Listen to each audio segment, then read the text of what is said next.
Welcome back. In this recording, I'm going to look at a few problems related to the material we covered in the last recording, which was primarily an introduction to filters, and then we did low pass and high pass filters. I showed you some of these slides from last time. So we looked at the low pass filter, we looked at these circuit drawings, which are basically an RL or an RC circuit.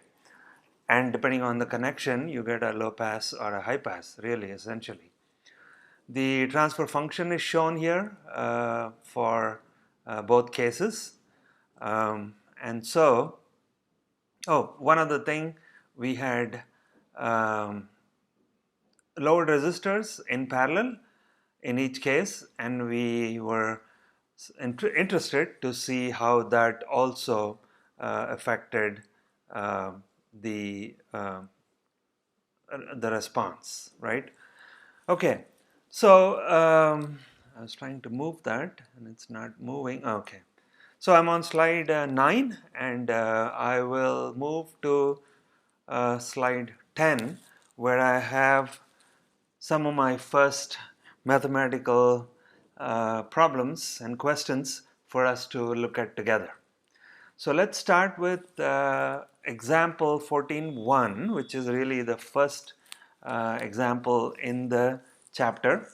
Again, when these are examples, obviously I want you to go through them very carefully in detail so that you gain as much knowledge as possible, and that's why the book, the writer, puts the examples there, right? So please spend time. I will just try to give you a quick summary, and if there's anything else that I think is more important but wasn't mentioned, I may give you that also. Okay, so example 14.1. It's a pretty nice example. I hope you read it. The description of the problem comes from medical electronics, so that may be interesting to everybody. But the problem basically is quite simple. We have to create an LR circuit, and the cutoff frequency is given to be 10 Hertz, right? Essentially, that's it. Now, he has given us neither R nor L, so it's up to us to begin to choose, and he chooses an example value for L of 100 millihenries. So that's the most commercially available inductor, L equals 100 millihenries. So once you have that, how do you find R, right? That's the question. So we looked at a bunch of equations before. I'm going back to slide 8, where you can see for a low pass filter, omega c is related to R and L as omega c equals R by L. And we just made an assumption on L equals 100 henries, so you can find 100 millihenries, so you can find R. Now the one thing to watch out for is that the frequency, desired cutoff frequency, has been given in Hertz. So we have to convert to radians, and you know omega equals 2 pi f, where f is the frequency in Hertz. You're going to run into this quite a lot. Textbooks and writers may talk in Hertz or in radians per second, but you have to know that all these formulas like omega c equals R by L is actually in radians. Obviously the frequency has to be in radians, and only then that relationship is valid. If you assume frequency equals R by L, you'll make a mistake. That's all I wanted to say. Okay, all right. So omega c is becomes 2 pi into 10, because 10 is the Hertz, so that's 20 pi radians. R then becomes omega c times L from the formula, and he shows that to be 6.28 ohms. Now the remaining portion of the exercise, he wants us to find the actual output of the machine the ECG actually, ECG filter at various frequencies, and he makes this good point that we do not want any frequency above 10 hertz to get into the output, right? We want to filter everything above 10. That's why we created this filter with a cutoff frequency of 10. So he also says, let's verify if this is really what's happening. So how do you verify? So one quick way to do it is to say, okay, for various frequencies with this value of R and L, what will be the ratio of the output by input, right? VO by VI, which is also the transfer function. So create a transfer function, and you know the formula for a transfer function. It's on page 8, slide 8, HS equals WC by S plus WC. You can use that formula, and once you have VHS, you know that V output is just HS times V input, right? And V input, assuming it's always 1 volt, at various frequencies, what are the values? What is the value of HS or H omega, Hj omega, and then what is the output value? So he shows one method of doing it. I don't think that's the best. My advice is to take the transfer function, which is obviously omega by S plus omega c, and omega c is 2 pi 20 pi, which is 20 times 3.1, so it gives you 63, right? So your HS actually is 63 divided by S plus 63. Once you have that HS, let's say you want a value at 60 hertz, right? You want to know with an HS of 63 by S plus 63, and instead of S, if you substitute j omega and you use an omega of 60 hertz, well, you can't use 60 hertz directly, right? You have to convert 60 hertz to omega, so that becomes 120 pi, right? Because 60 into 2 pi becomes 120 pi. So use omega of 120 pi in the transfer function, 63 by 63 plus j omega, plug in omega, and you come up with that same value of 0.164. It's actually 0.164 angle minus 80. So you are proving the point that the gain, the magnitude of the gain at 60 hertz is very low. It's only about 0.16. So only 15% of the input signal comes out to the output at that higher frequency at 60 hertz. Okay, so I think it's an easier way to do it. I'm sure you can figure that out. Okay, I mean, even the answer he has is good. It's correct, but learn to use the transfer function HS to answer the same question. Okay, all right. I'll move on to the next example, which is 14.2. Now 14.2, part A and part B, he just it's actually an RC low pass filter, right? And I show you the drawing there. RC low pass filter, how to derive the cutoff frequency and the I guess the transfer function. So that's what he asks in the beginning in part A and part B. I've already given you the answer. If you go back to slide 8, at the bottom is the RC circuit, and you can see the value of omega c in terms of R and C, and you can see the transfer function, so which is the same. This doesn't have to be derived again. I guess the interesting piece is part C, where he says, okay, now that you know the formula, give me a filter. That means find R and C values so that the cutoff frequency is 3 kilohertz. Okay, So that's a little more interesting. And again, 3 kilohertz means 2 pi into 3, which is 6 pi kiloradians, right? Kilohertz converts to thousands of radians per second. Using that, he comes up with a value for R as 53 ohms. You can see that he uses omega C equals 1 by RC. He moves, he picks a value for C as 1 microfarad. So I guess what we learned from these two examples is that when someone says design something and they give you a little information, you can start with one assumption about one of the components and say, okay, 1 micro is easily available, and in the previous case he picked, I think, 10 milli as easily available, and he solved the problem.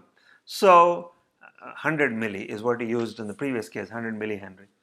So in this case he picks C of 1 micro and then solves for R, which comes out to be 53 ohms. Pretty straightforward. Okay?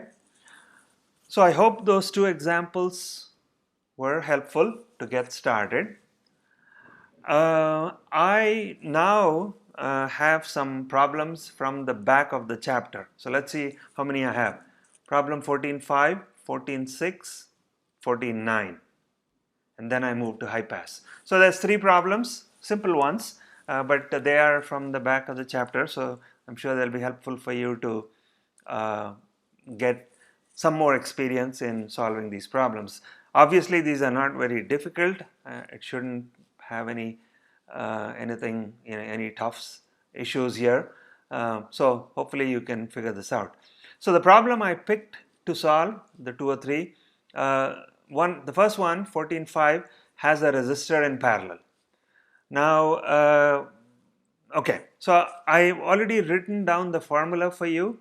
So if you go to slide 9, you can see the formulas for the new cutoff frequency with a resistor. It depends on the ratio K equals RL by R plus RL, right? And there's a new HS. So, and similarly for the RC circuit. So the formulas are available. You don't need to derive them. We just have to use them to solve the problem. Okay. So let me get to problem 14.5. This is obviously in my handwritten PDF notes that you all enjoy so much. So I'm going to read off this question and then we'll go there. So use a 250 ohm resistor. So he gives you one value, which is 250. Now he just wants us to find L. To design a low pass filter with a cutoff frequency of 8 kiloradians per second. He's directly giving us omega C in radians per second. Now find the value of the inductor, part A. Part B, if a load resistor is connected, 1K. Previously the resistor was 250, so now we have a 1K load resistor. So what is the cutoff frequency with the load resistor? How does it change? Okay. Actually, the next question, problem 14.6, is also a continuation of 14.5. Here, in 14.6, part A says, okay, cutoff frequency cannot decrease more than 10%. In the first case, we have no problem with whatever is the new cutoff frequency. Put a load resistor, whatever is the new cutoff frequency, it will be lower. Hey, fine, it is lower. But in the next instance, in part A of 14.6, he limits how much the cutoff frequency can fall. And now he'll say, okay, now tell me what the good load resistance is, the smallest you can allow. Okay. And then part B says, okay, once you have that new resistor and the load resistor in place, what is the magnitude of Hj omega when omega equals 0? That means for DC, what is the magnitude with the load resistor? It won't be 1 anymore, but find out what it is. Okay? Or maybe it will be 1. We'll check. Alright, so I will go to my PDF and let's look at 14.5. I hope everyone can see this. Okay, I'm on top of page 1 of my PDF. and the problem is again 14.5. Okay, so given R equals 250 ohms and omega c is 8 times 10 to the power 3 radians per second. Now RL, hold off on that, that is step 2. So let's just find L first. So WC equals R by L, so L equals this, so L comes out to be 31.25 millihenries. Now with a load resistor of 1K, the new WC, and I call that, or omega C, the new omega C with an L there to say it is with a load, is K omega C, where K equals this, right? This is so, and omega C is the original value, okay?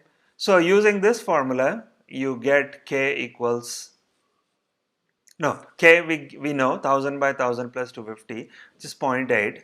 So using this K in this formula for omega C L, you just multiply the previous omega C by this K factor 0.8, and so you end up with 6400 radians per second. Okay? Okay, so I hope that's clear. Now let's move on to problem 14.6, which is at the bottom half of my page there. Now remember what he said. He said you cannot fall to 6400, which is a pretty steep fall, right? From 8000 to 64. So just make it 10% less. So 10% of 8K is 7200 radians per second.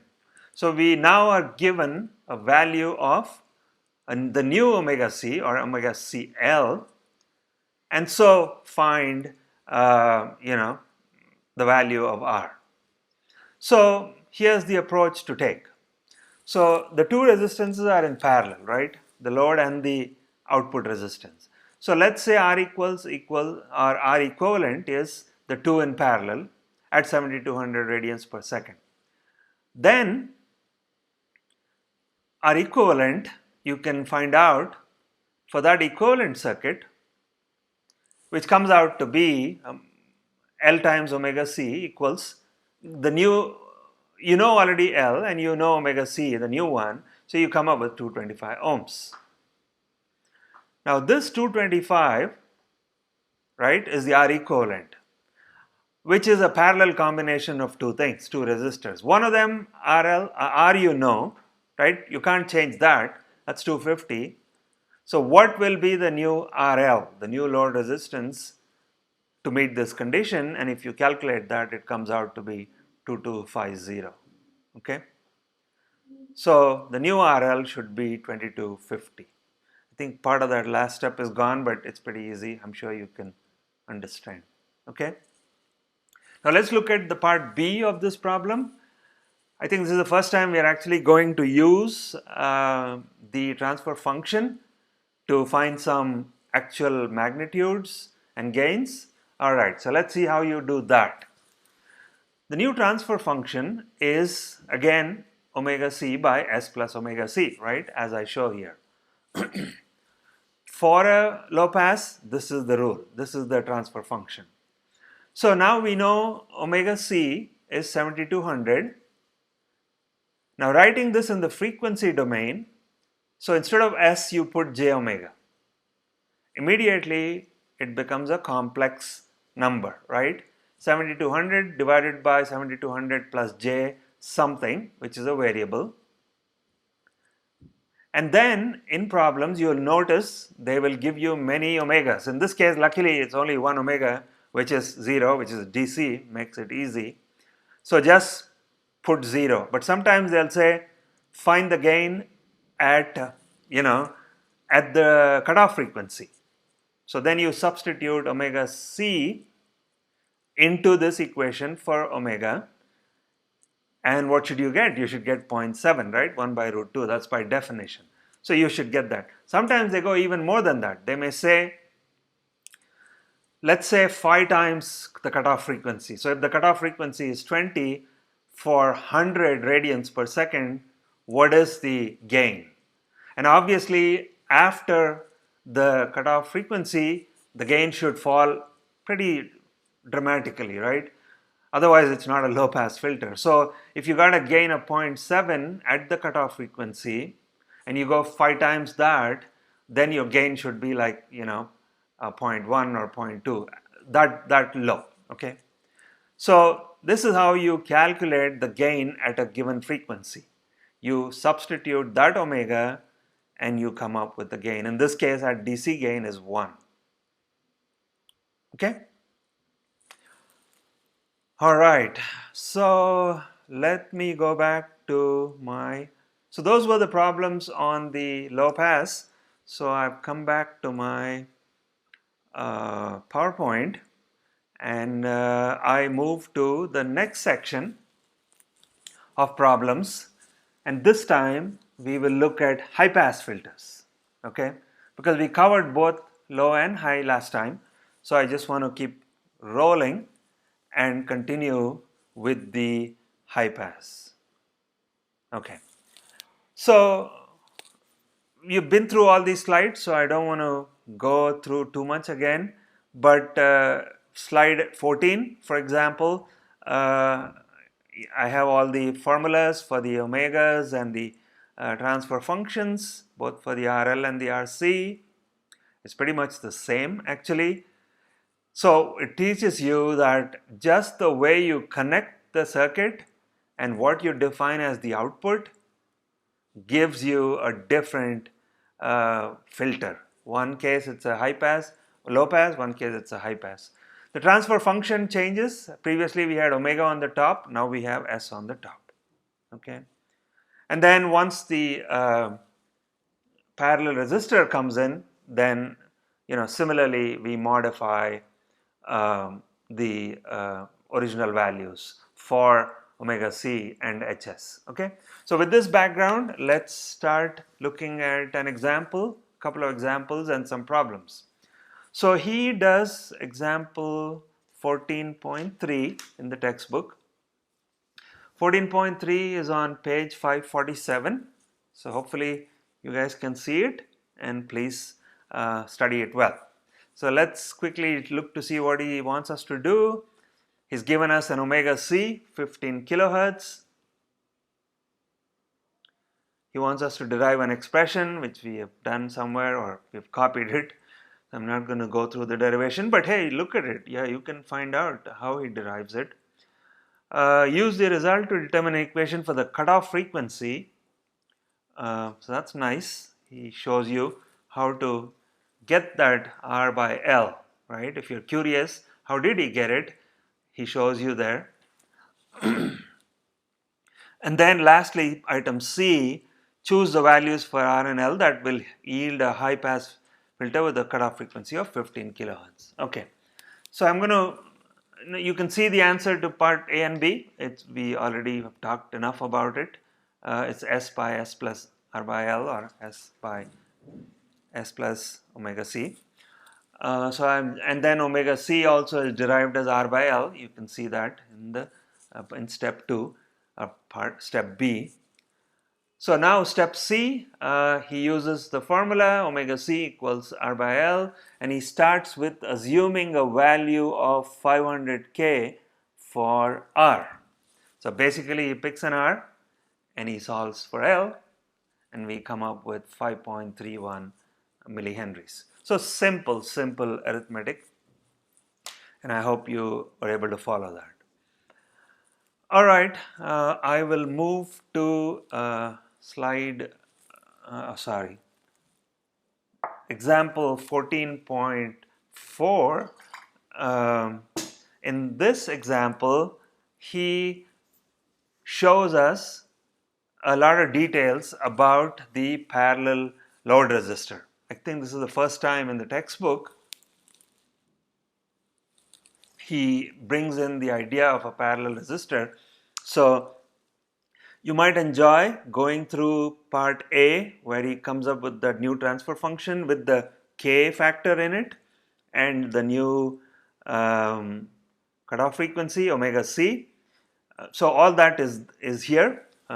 Take some time to go through it. I'm not going to ever ask you to derive it, but it's useful to know how he did it.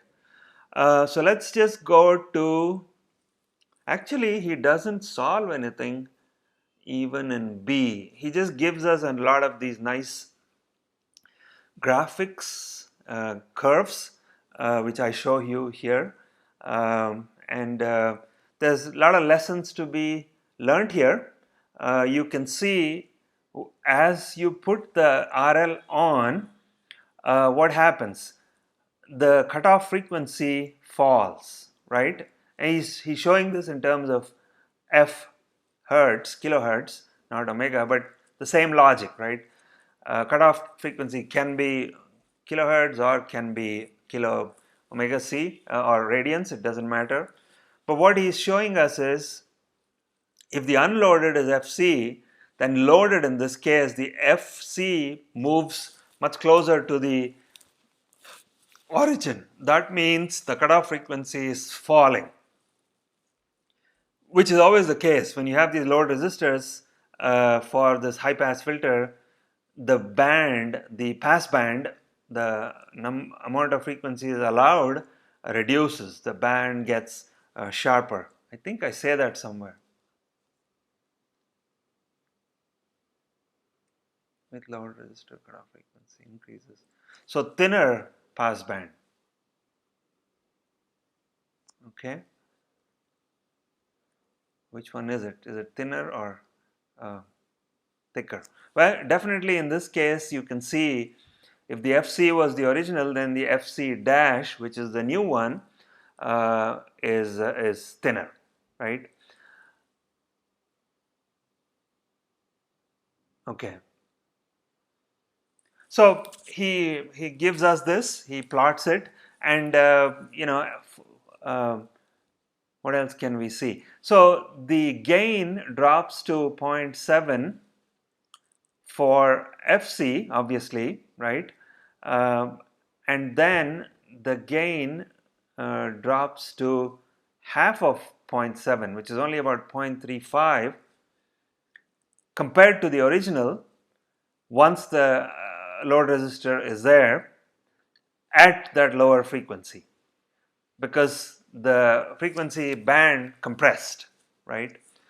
So that's something he shows us. Okay, all right. He has not done any actual numbers, so let's see if we can find a problem to put some numbers there and prove the same lessons. Okay, so now I want to look at problems 14.11 and 14.12 from the back of the chapter. And then I have one more also on high pass, but this time with a capacitor and resistor, 14.15. So we have three more problems to go. So let me quickly look at what they are. Okay, so before I go to my PDF, let's look at the problem. Again, this is a high pass RL filter, and the part A is without the load resistor and part B is a load resistor. In this case, the basic circuit has already given values. So R is 150, L is 10 millihenries.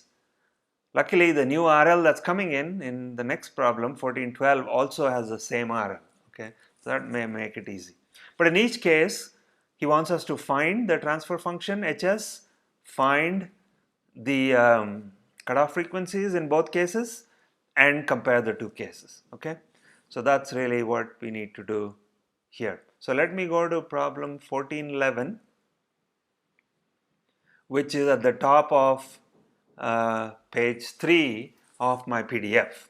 Okay, so it's a little crunched in the top, but anyway, I think you can follow it. So given R and L, you can immediately find omega c, right, which is just R by L. No load, forget about the load for the moment. So you come up with 15,000 radians per second. How do you write Hs? H of S is S by S plus omega c, which is that. Now, if you want to know what will the transfer function magnitude be at this omega, how do you find out? So given a certain frequency and a known transfer function in S, how do you find the actual amplitude, magnitude, and angle, phase angle if you want. Now we have done this before, so hopefully it's not new to you, but here's a quick summary of how to do this. So h of j omega at the known omega c is what we want. So first change the s to j omega, which is 15,000 in this case, and then because s we are assuming is 15,000, right? So j 15,000 divided by this original 15,000, which is already in the formula, plus again s becomes j 15,000. Okay, so basically whatever was s, you swap it for j omega. So just put j omega everywhere first. Then look to see, are they giving you some omega to use? Yes, in this case again it's 15,000. So you put that back in and you come up with that 1 by root 2, 0.707. It shouldn't be a surprise, this is definition, right? This is what we were told is omega c. You should have that 0.707, so no surprise, that's what we got. Okay, so that was the first problem, 1411. Let's look at 1412 next. Now, because we have the new factor, the new resistor, we have to use these new formulas, all which have the k in them, okay? So k, what is k? K is RL by R plus RL, which is 150 by 150 plus 150, so that's half. So we found k. Then the original omega c, I just repeated, we had it up there, it's here. So how do you find the new transfer function, Hs? You use this formula, Ks times S plus K omega c. This is in one of our slides previously. So just bring that, use that formula, and you come up with 0.5S by S plus 7,500. So now you see the transfer function looks quite different from the previous case. There we had S by S plus 15,000. Now we have 0.5S by S plus 7,500. Okay? So, part B is find the new omega c, which is omega c with an L in it. You can do it many ways, but the simplest is to just do k times omega c, and that's 7,500, which we already know it's here, right? What can we say about it? We can say that it's half of omega c because the resistors are the same value. What else do we need to say? At omega c, the magnitude was 0.707, right? Which we already actually figured out at the top here. With the original, without the resistor in parallel. With the resistor, now you can calculate the magnitude of this transfer function, right? This transfer function. So for S, put in j omega, and what omega should you use? Use 7,500 because now we have a new omega c, right? So we want to find out the magnitude at that new corner frequency, cutoff frequency. So here we come up with the magnitude. This is you can recognize this as a pure complex number and just punch it into your calculator. You should have the value come out immediately, and it should be 0.535 angle 45. So, sorry, the last line is lost, but basically what I said there is this 0.35 is exactly half of 0.7. So what we are saying is not only did the cutoff frequency fall by half, by 15,000 to 7,500 radians, but the magnitude of the transfer function fell to half. Okay, just by bringing in that new resistance, the load resistance, which you cannot avoid, it's always going to come. Whatever you thought was the original is all screwed up, right? So that is the important lesson to take away. You think you have a certain nice filter, it has a nice cutoff frequency, it has a nice magnitude, perfect, coming out to be 1 by root 2. Once you put a resistor, it's all different now. Okay, so you may have to go back and redesign if this doesn't meet the requirements. Okay. All right, so that was those two problems together on an RL circuit with a parallel resistor, load resistor. Before I come down to the next one, which is 14.5, I will go back to, sorry, my PowerPoint, PowerPoint, and at least let us read the problem together. Okay. So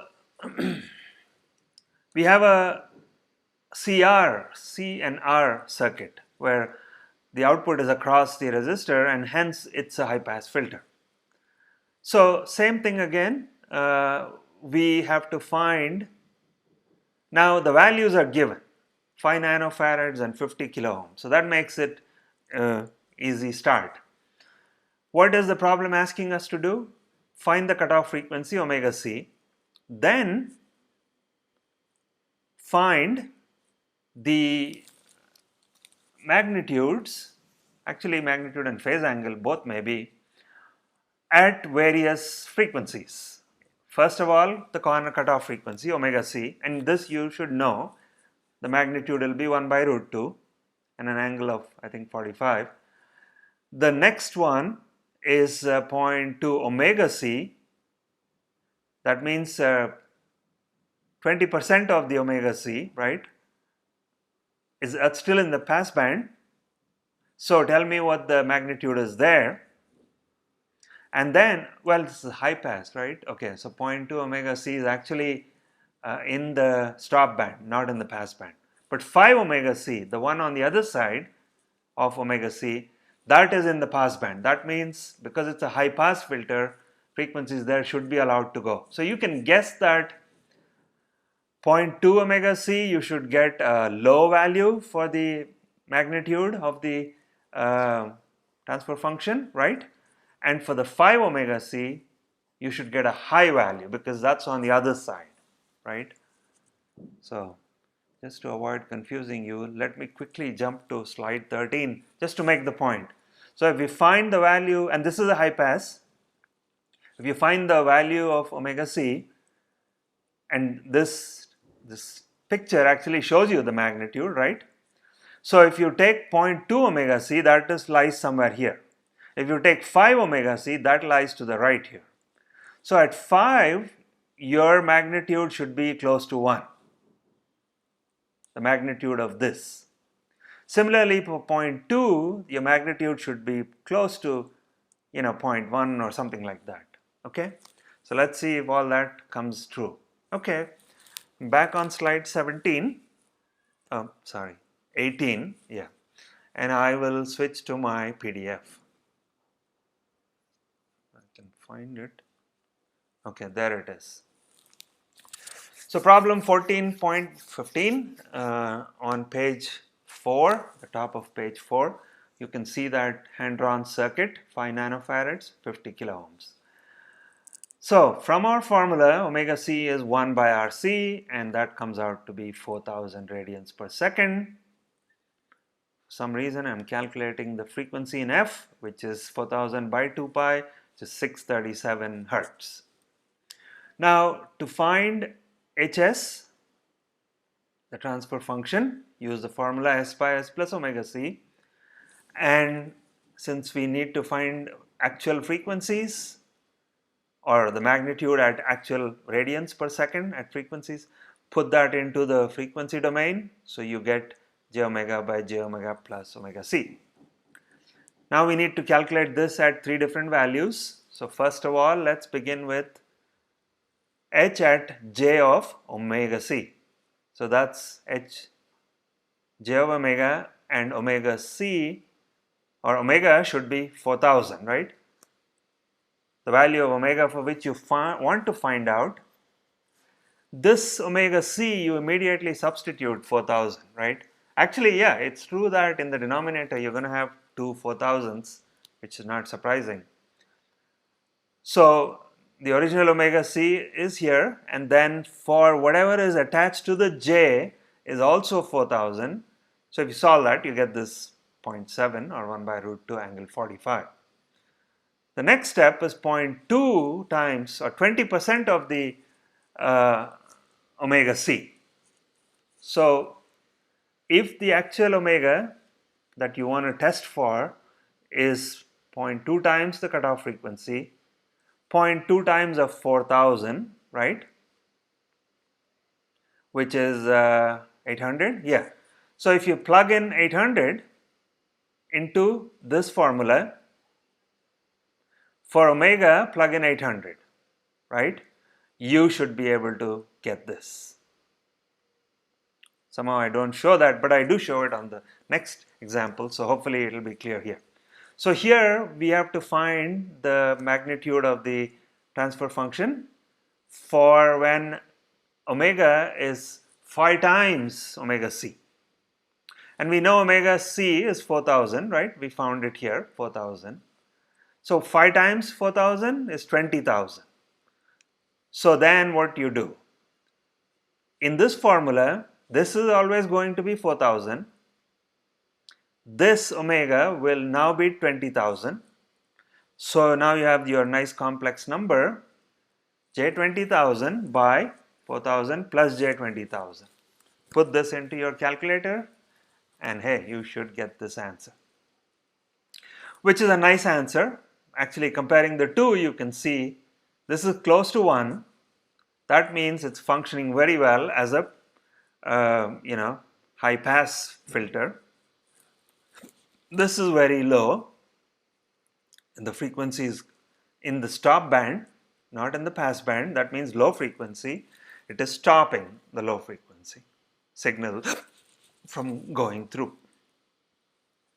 Okay? I hope that's clear. All right, we have one more section, one more part in the question, if you remember. So now we are given a sinusoidal waveform going into the input. And so if that sinusoidal waveform has different frequencies, what will be the output because of this particular filter circuit? That's what we need to find out. Okay. So luckily we have to use the same omega values that we were given previously. First case, omega is just omega c. Second case, omega is 20% of omega c. Third case, it's 5 times omega c. By the way, these are all omega c's. I know sometimes they look like L's. So in the first case, we output. Now, remember, a transfer function by definition means V out by V in. So if you find the transfer function and you know V in, then V out is just the product of the two. V out equals V in times transfer function. So in this case, take the input as it is, take the transfer function from above here, multiply the two. Because this has 0 phase, right? The given signal comes with 0 phase, omega t plus 0 theta. This 45 degrees get added to it. That's how you do this product. You're multiplying one function and a j and a complex number. Same thing with at point 2, very low value, but there is a phase shift. And then at 5 times omega c, you get a reasonably good output of about half a volt, and the phase shift is 11.31 degrees. Remember, the output frequency will be the same as the input frequency. Okay, the frequency doesn't change. The magnitude and the phase changes when you put it through a filter circuit. Okay, so I hope that was clear. And well, what happens is, I guess one way to say it is, the magnitude of a very high frequency will be high in a high pass filter, and the magnitude of a very high, actually I may have made a mistake. This is 4000 T, that's pretty correct, but here I can't put 4000 T, right? Because now it's 0.2 times omega C. So this should be 800 T and this should be 20,000 T. So please make that correction. Okay? All right. So that is the the problem, and I hope let's go back and see if there's anything more to do. Okay, this is the end of these two types of filters. The next ones are bandpass filters. So next time I will begin to talk about the band filters, and then we'll also follow up with some problems. Okay, so I hope this was clear. Please write to me if you have any questions. Thank you.